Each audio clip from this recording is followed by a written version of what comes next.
नमस्कार प्रिय भक्तजनों, राधे राधे, जय श्री कृष्णा, हर हर महादेव। आप सभी का अभिनंदन करती हूँ अपने यूट्यूब चैनल पर। तो दोस्तों, आज हम आपको सुनाने जा रहे हैं सोमवती अमावस्या की व्रत कथा। सोमवार को आने वाली अमावस को सोमवती अमावस कहते हैं। इस दिन सोमवती अमावस की कहानी सुनी जाती है। सोमवती अमावस के दिन पीपल व तुलसी की जल में मोली, रोली, चावल, चंदन, सिंदूर, फूल, वस्त्र व दक्षिणा से पूजा की जाती है। धूप दीप कर 108 फल या साग या कुछ भी पीपल को चढ़ाए जाते हैं। इसके बाद सोमवती अमावस्या की कहानी सुनी जाती है। दोस्तों, बहुत ही नसीब वाले होते हैं जो सोमवती अमावस की कहानी सुनते हैं। तो चलिए इस कहानी को प्रारंभ करते हैं। साहूकार के 7 बेटे, 7 बहू और 1 बेटी थी। साहूकार के घर एक जोगी भिक्षा मांगने आता था। जोगी को साहूकार की बहू भिक्षा देती थी तो वह ले लेता था, लेकिन जब बेटी देती थी तब वह भिक्षा नहीं लेता और कहता कि बेटी, तू सुहागन तो है पर इसके बाद में दुहाग लिखा है। यह बात सुनकर बेटी को चिंता होने लगी और उसका शरीर कमजोर होने लगा। उसकी माँ ने पूछा कि बेटी, तुम इन दिनों इतनी कमजोर दिखाई देती हो। तब उसने बताया कि एक जोगी भिक्षा मांगने आता है जो कहता है कि बेटी, तू तो सुहागन है लेकिन इसके नसीब में दुहाग लिखा है। यह बात सुनकर उसकी माँ ने कहा कि कल मैं भी सुनूंगी। अगले दिन जब जोगी भिक्षा लेने आया तो उसकी माँ छुपकर बैठ गई। जब बेटी भिक्षा देने लगी तो जोगी ने वही बात फिर से बोली।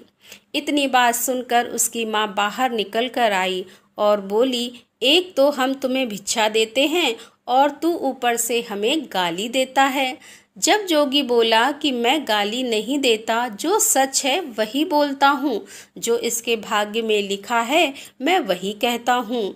माँ ने जोगी से कहा कि तुम्हें यह पता है कि इसके भाग्य में दुख लिखा है, तो यह भी बता दो कि यह कैसे दूर होगा। तब जोगी बोला कि 7 समुंदर पार एक सोना धोबन रहती है जो सोमवती अमावस का व्रत करती है। अगर वह आकर अपना फल दे दे तो इसका निवारण हो सकता है, नहीं तो विवाह होते ही इसके पति को सांप डस लेगा। यह बात सुनकर माँ बहुत रोने लगी और सोना धोबन की तलाश में जाने लगी। चलते चलते रास्ते में तेज धूप पड़ने लगी तो साहूकारनी एक पीपल के पेड़ के नीचे बैठ गई। उस पीपल के पेड़ में एक गरुड़ पक्षी का घोंसला था जिसमें गरुड़ का छोटा बच्चा था। साहूकारनी को घोंसले के पास एक सांप जाता दिखाई दिया तो उसने उस गरुड़ के बच्चे को बचाने के लिए उस सांप को मारकर ढाल के नीचे रख दिया। जब गरुड़ और पंखनी आए तो घोंसले के पास खून देखकर क्रोधित हो उठे और साहूकारनी को चोंच मारने लगे। तब साहूकारनी बोली कि मैंने तो तुम्हारे बच्चों की जान बचाई है। यह सर्प तुम्हारे बच्चों को डसने वाला था तो मैंने इसे मारकर गिरा दिया।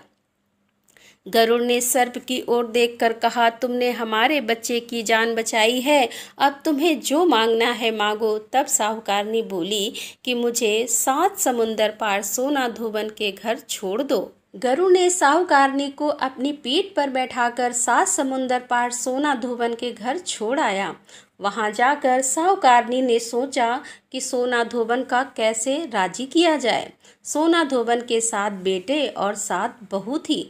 उसकी 7 बहुएं काम को लेकर रोज लड़ाई किया करती थी और काम भी नहीं करती थी। रात को जब सो जाती तो साहूकारनी सोना धोबन के घर जाती और घर का सारा काम करती। गायों को नहलाती, घर की सफाई करती, रसोई का काम करती, चौका बर्तन करती, आटा पीसती, कपड़े धोती, पानी भरती और दिन होने से पहले वह चली जाती। बहुएं सोचती कि यह सारा काम कौन कर रहा है, लेकिन कभी एक दूसरे से पूछती नहीं कि यह सब काम कौन कर रहा है। एक दिन धोबन ने कहा कि तुम आजकल लड़ती भी नहीं हो और काम भी ठीक कर रही हो। तो बहुओं ने कहा कि सासू जी, काम तो हमें ही करना पड़ता है, चाहे हम लड़कर करें या राजी से करें, इसीलिए लड़ाई करने से क्या फ़ायदा।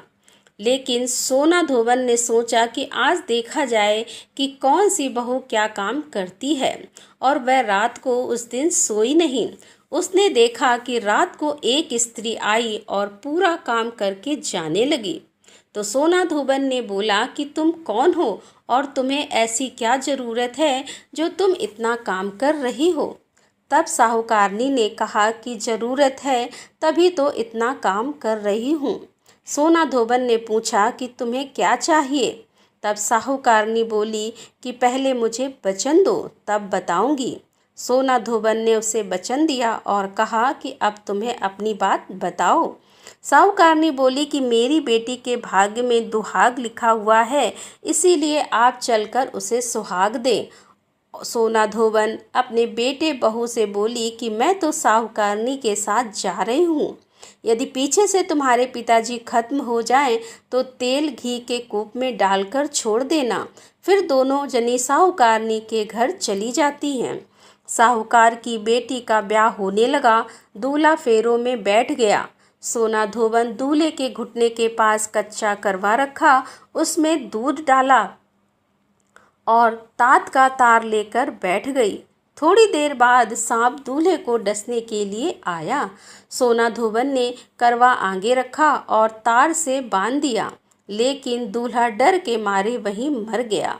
तब सोना धोबन ने टीके में से रोली निकाली, मांग से सिंदूर निकाला, आँख से काजल निकाला और मेहंदी निकालकर छोटी अंगुली से छींटे मारे और बोली कि आज दिन तक मैंने जितनी भी सोमवती अमावस करी हैं उनका फल तो साहूकार की बेटी को लग जाए, और आगे जो मैं सोमवती अमावस करूं वह मेरे बेटे को लगे। इतना कहते ही दूल्हा जीवित हो गया और सब सोमवती की जय जय बोलने लगे। सोना धोबन वापस जाने लगी। तब साहूकारनी बोली कि तुमने मेरे जमाई को नया जीवन दान दिया है, इसीलिए कुछ भी मांगो। वह बोली कि मुझे तो कुछ नहीं चाहिए, सिर्फ एक मुझे हांडी दे दो। वह हांडी लेकर चली जाती है। रास्ते में सोमवती आती है तो हांडी का 108 परिक्रमा लगाकर पीपल के पेड़ के नीचे गाड़कर घर आती है। घर आकर देखती है तो उसका पति मरा हुआ तेल और घी के रूप में पड़ा है। तब वह टीका में से रोली निकाली, मांग में से सिंदूर निकाला, आँख से काजल निकाला और नुम्बा से मेहंदी निकालकर चिटली अंगुली से छींटे दिए और बोली कि मैंने जो रास्ते में सोमवती की है उसका फल मेरे पति को लगे। इतना कहते ही उसका पति उठकर बैठ गया और तब घर का जोशी आया और बोला कि जजमान, सोमवती अमावस को मेरा क्या है तो दक्षिणा दे दो।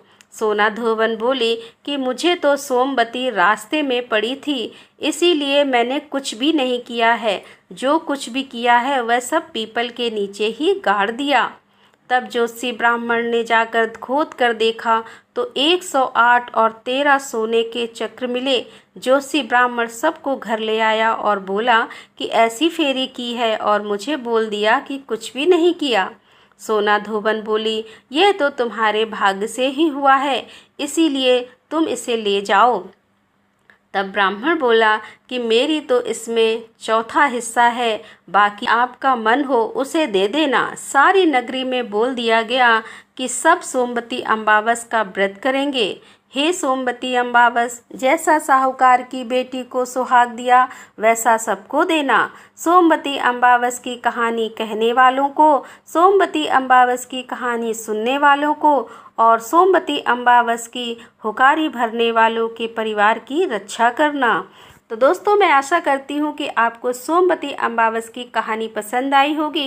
यदि कहानी पसंद आई हो तो लाइक करें, शेयर करें। तो मिलते हैं अगले वीडियो में, तब तक के लिए धन्यवाद।